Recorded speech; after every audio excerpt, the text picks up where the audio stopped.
अच्छा, तो फिर हम ये दोबारा से स्टार्ट कर रहे हैं इसको। और हमने जो पार्ट देख रहे थे उसमें ये कार्बन C14 जो है वो यूज़ होता है इसी मकसद के लिए, जिसमें आपके पास कार्बन डेटिंग का कॉन्सेप्ट आता है, जिसके थ्रू आप फाइंड आउट कर पाते हैं क्या चीज़, किसी भी सब्सटेंस की एज आप मालूम कर सकते हैं कि उसकी उम्र क्या है। लेकिन ये भी एस्टिमेटेड एज होती है, एक्यूरेसी इसके अंदर भी मौजूद नहीं होती। तो देखिए C14 हो गया, या इससे रिलेटेड हो सकता है कि कुछ ऐसे नॉलेज बेस्ड क्वेश्चन, कुछ याद करने की, रटने की चीज़ें, बाज़ दफ़ा कुछ क्वेश्चन इसके हवाले से भी आ जाते हैं। तो वो जो बच्चे जिन बच्चों की रीडिंग बेहतर होती है, अच्छी होती है, या जो बुक को रीड करते हैं, तो कुछ चीज़ें जहन में इस तरीके से रह जाती हैं, तो वो उसका आंसर लिख पाते हैं। ड्यूरिंग न्यूक्लियर फ्यूजन जब हो रहा होता है, एक होता है फिशन, एक होता है फ्यूजन। फ्यूजन का मतलब क्या हो गया, ये फ्यूज हो रहा। और फ्यूज किसको कहते हैं, जोड़ने को कहते हैं, मिलाने को कहते हैं, ठीक है। मिलाने को क्या कहते हैं, फ्यूज करना। तो न्यूक्लियर फ्यूजन रिएक्शन में दो चीजें मिलेंगी, यानी कि हाइड्रोजन मिलके, दो हाइड्रोजन मिलके ड्यूट्रियम होते हैं, वो मिलके आपके पास एक हीलियम को फॉर्म करते हैं। Hydrogen nuclei are converted into helium atom. जब ये बनेंगे तो less amount of energy is released, नहीं, अमाउंट ऑफ एनर्जी तो बहुत ज्यादा रिलीज होती है, huge amount of energy is absorbed. देखें एब्जॉर्प्शन के लिए एनर्जी चाहिए होती है, और वो एब्जॉर्प्शन के लिए एनर्जी अच्छी खासी ज्यादा चाहिए होती है, लेकिन जो एनर्जी रिलीज होती है वो उससे भी कहीं क्या होती है, ज्यादा। तो एक हद तक ह्यूज अमाउंट ऑफ एनर्जी जो होती है वो एब्जॉर्प्शन के लिए होता है, लेकिन हम आगे के ऑप्शंस पढ़ेंगे तब समझ में आएगा। Amount of reactant decreases due to energy released. जो एनर्जी रिलीज होती है उसकी वजह से जो रिएक्टेंट बनता है उसका अमाउंट जो होता है वो डिक्रीज। तो तुम्हें याद है हमने क्या पढ़ा था, हमने पढ़ा था कि जो huge amount of energy release हो रही होती है वो on behalf of mass reduction होती है, मैस डिटेक्ट होता है, मैस डिडक्ट होता है। डिडक्ट होने का मतलब क्या है कि मास रिड्यूस होता है, और फिर आपके पास रिएक्टेंट के अंदर मैस, लेस मैस के साथ एनर्जी मिल रही है। तो ये चीज तो मुझे समझ में आती है कि मैस ऑफ रिएक्टेंट डिक्रीजेस, और ये ज्यादा बेहतर है।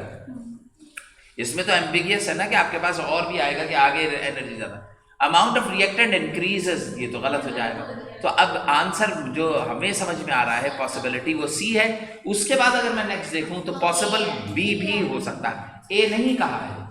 मैं जिस वक्त ए बता रहा था उस वक्त आप बात कर रहे थे, समझ में आ रही बात, तो फोकस करेंगे तो समझ में आएगी बात।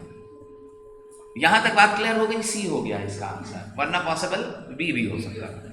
नेक्स्ट देखिए, all of the following are harmful effect, तमाम के तमाम हार्मफुल इफेक्ट है किसके, न्यूक्लियर रेडिएशन के, on the human beings except that enlargement of liver.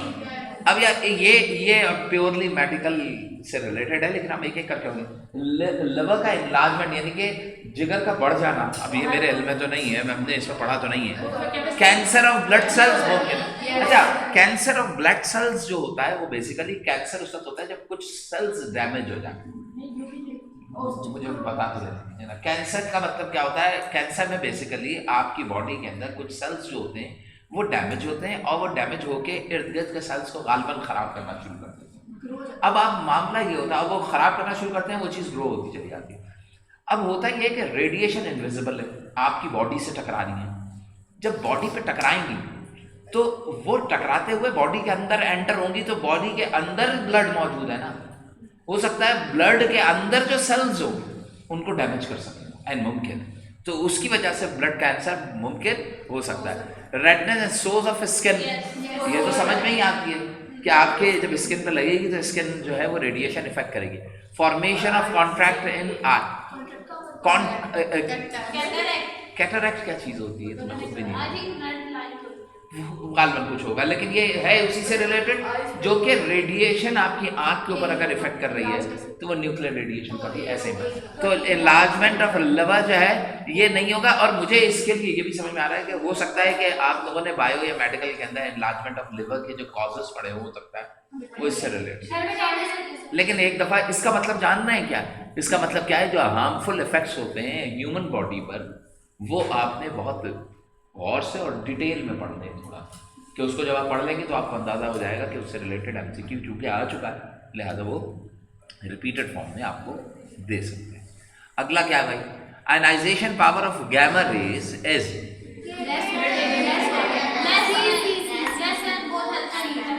देखिए आयनाइजेशन पावर किस पे डिपेंड करती है? चार्ज पे।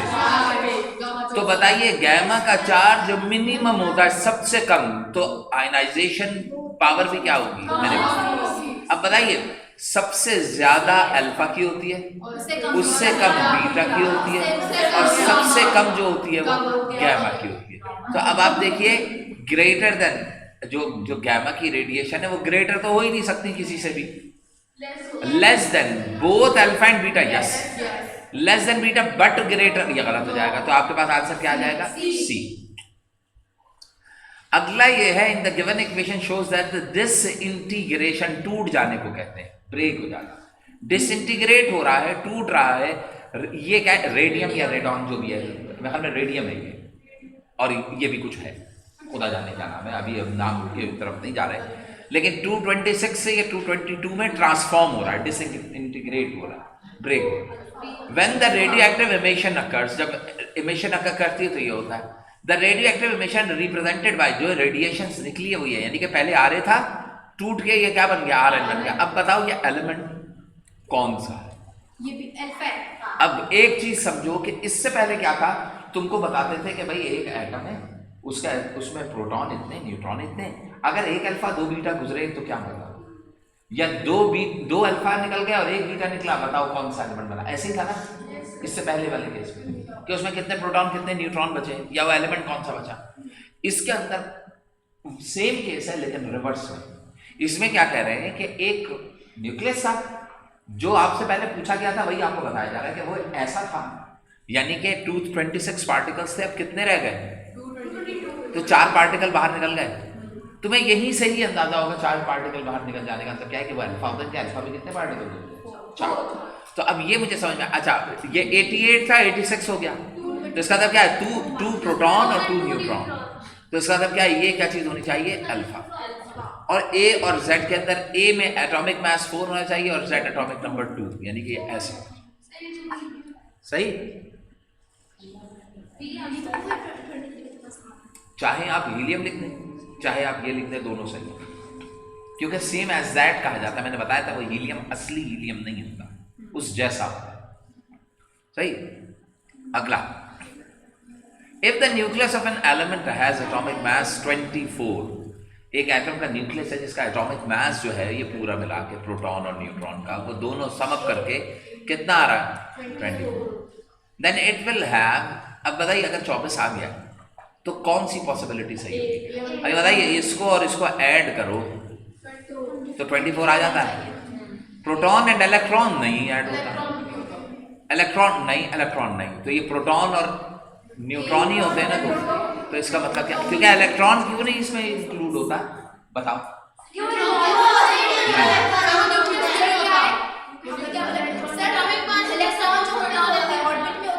नहीं,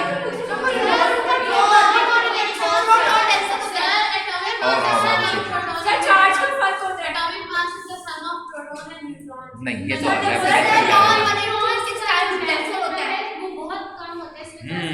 इलेक्ट्रॉन का मास जो होता है वो क्या होता है? मेरा बच्चा डेंसिटी बोला है ना आपने, मैंने कहा कि बता रहे हैं सही, आगे बोलिए। तो यही सोचने के लिए कहा था मैंने, ये तो नहीं कहा कि गलत बोल दिया आपने। देखिए इलेक्ट्रॉन और प्रोटॉन और न्यूट्रॉन तीनों के मास ऐड करते हैं असल में आप, लेकिन जब आप तीनों के मास ऐड करते हैं तब भी आंसर 24 ही आ रहा होता है। क्यों? क्योंकि इलेक्ट्रॉन का मास 0.000000001 होता है। अब अगर उसमें 36 प्रोटॉन इलेक्ट्रॉन्स भी ऐड करते हैं तो उसके मास के ऊपर कोई इंपैक्ट नहीं है। तो इसका मतलब ये हो गया कि इलेक्ट्रॉन उसमें इंक्लूड नहीं करते, ये वजह होती है।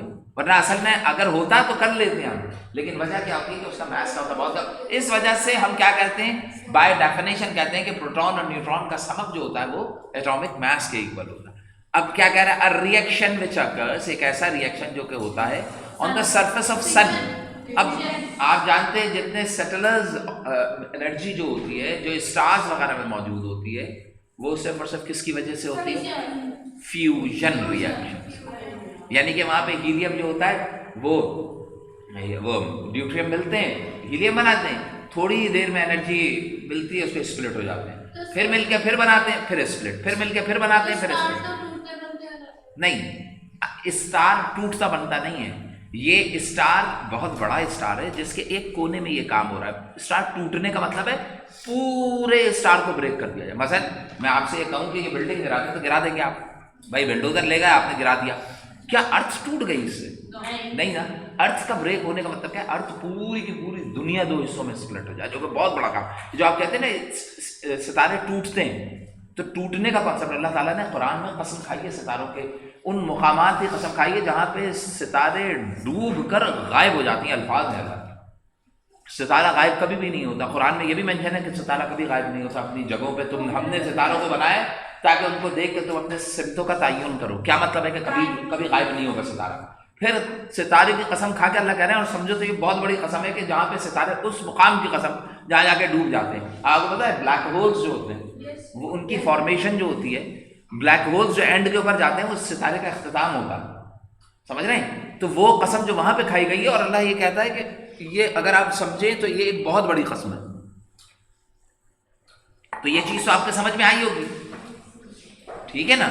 तो अब ये चीज आपने ध्यान में रखनी है। तो फ्यूजन का प्रोसेस सितारे में असल में क्या हो रहा होता है कि जैसे ये ब्रेक हुआ, फ्यूज हुआ और हीलियम बना, तो उस वक्त स्टार के ऊपर इतनी हीट होती है कि वो दोबारा से क्या हो जाते हैं, ड्यूट्रियम में स्प्लिट हो जाते हैं, फिर मिलता है, फिर बनते हैं, फिर मिलता है। लेकिन एनर्जी ग्रेजुअली क्या निकलती जाती है in the form of photons.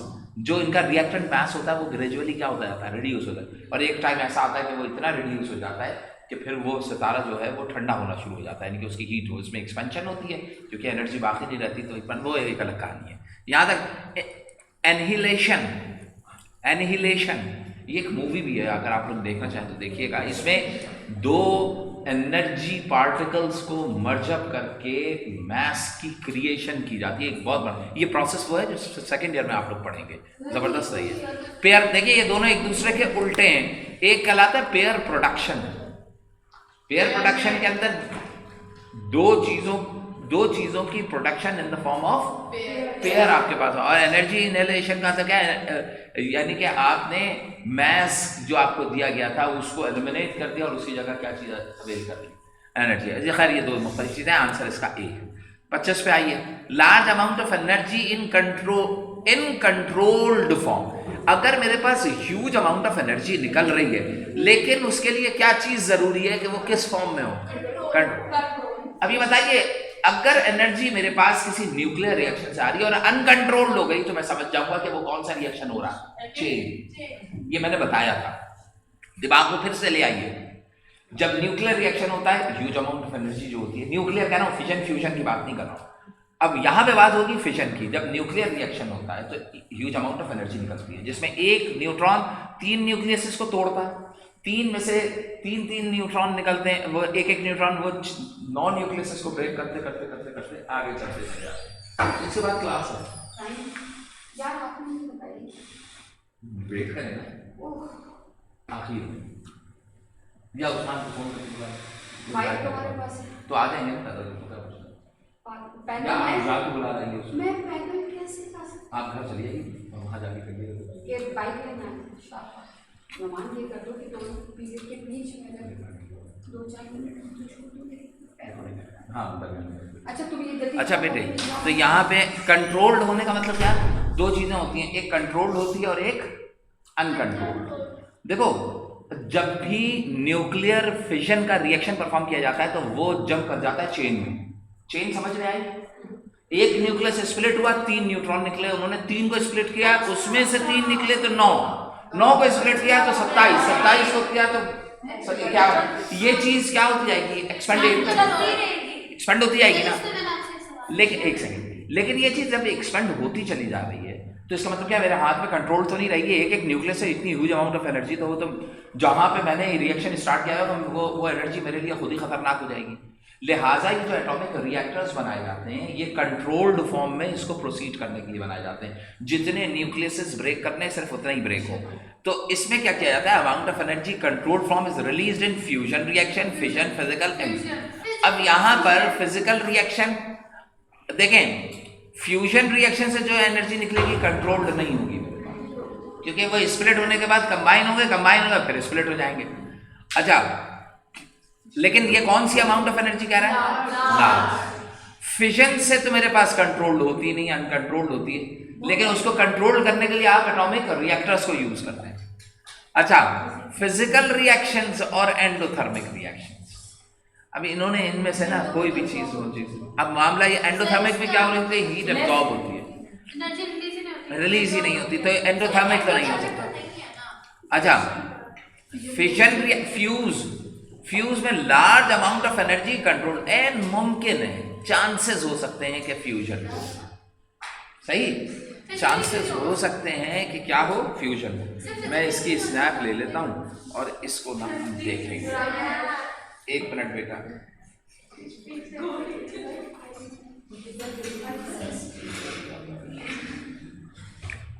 ठीक है, इसका आंसर अभी कंफर्म नहीं है। फिजिकल रिएक्शन, अब फिजिकल रिएक्शंस बहुत सारे हो सकते हैं, जैसे मैंने एक बच्चे के एक घुमा के झापड़ दिया, तो इसका मतलब क्या हो गया कि ये एक फिजिकल रिएक्शन परफॉर्म हुआ है ना, लेकिन इससे जो एनर्जी निकलेगी वो ह्यूज अमाउंट तो नहीं होगी। अगर वो बच्चा गुस्से में आके मेरे ऊपर ही चल पड़ा तो मुमकिन हो सकती है कि भाई ह्यूज अमाउंट, लेकिन सवाल ये है कि हम चूंकि यहाँ पे जो रिएक्शंस पढ़ना है वो फिजन और फ्यूजन है, तो इन दोनों रिएक्शन की बेस पे मैं ये बात कह सकता हूं कि इन दोनों में से कोई एक आंसर होगा। फिजन कंट्रोल नहीं होता, लेकिन फ्यूजन कंट्रोल होता है, क्योंकि स्प्लिट हो गया, ह्यूज एनर्जी निकल गई। अब उसको मिलने के लिए जो कंडीशंस चाहिए वो अगर जब तक फुलफिल नहीं होंगी वो नहीं मिलेगा। किसी चीज का मिला के एक ऑब्जेक्ट बनना, उसमें से 3 न्यूट्रॉन स्प्लिट करके अगले को, इसके लिए कोई कंडीशन नहीं चाहिए। एक न्यूट्रॉन मार के बैठ जाइए आप, स्प्लिट होना शुरू हो जाएगा, तो मेरे कंट्रोल में नहीं है।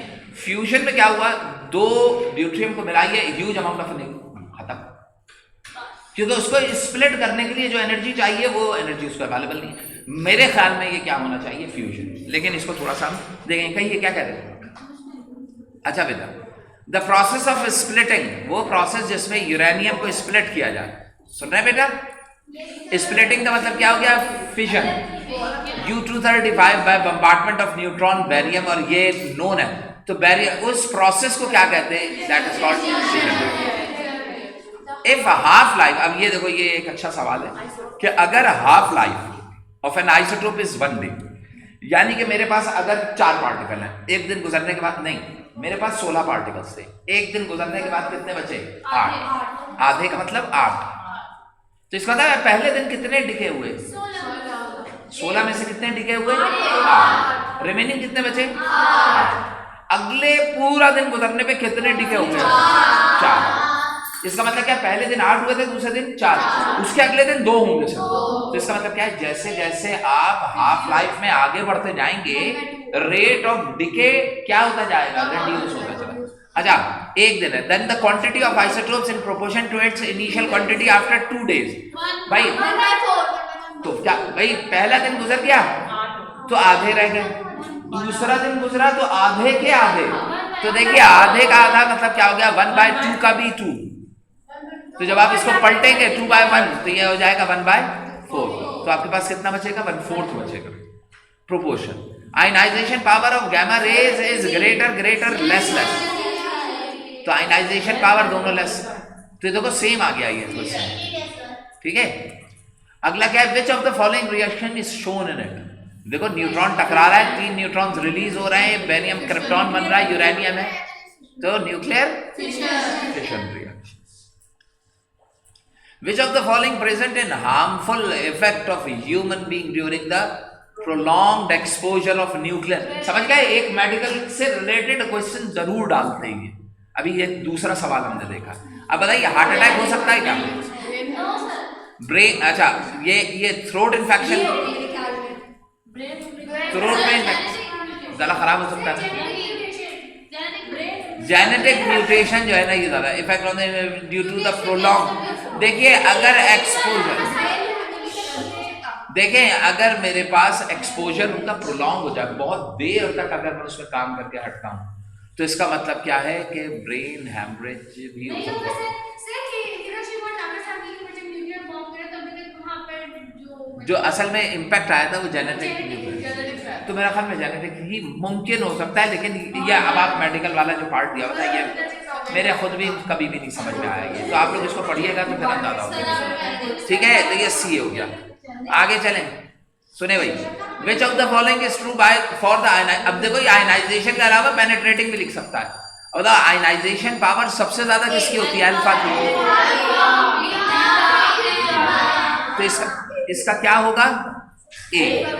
ये लास्ट देखिए भाई, लास्ट ये है कि stable element can be change into radio active element. Stable element change into radio active elements bye bombarding them with. देखो अगर कोई एलिमेंट स्टेबल है और मैंने इसको ट्रांसफॉर्म करना है रेडियो एक्टिव में, तो आपको याद है हम क्या करते थे?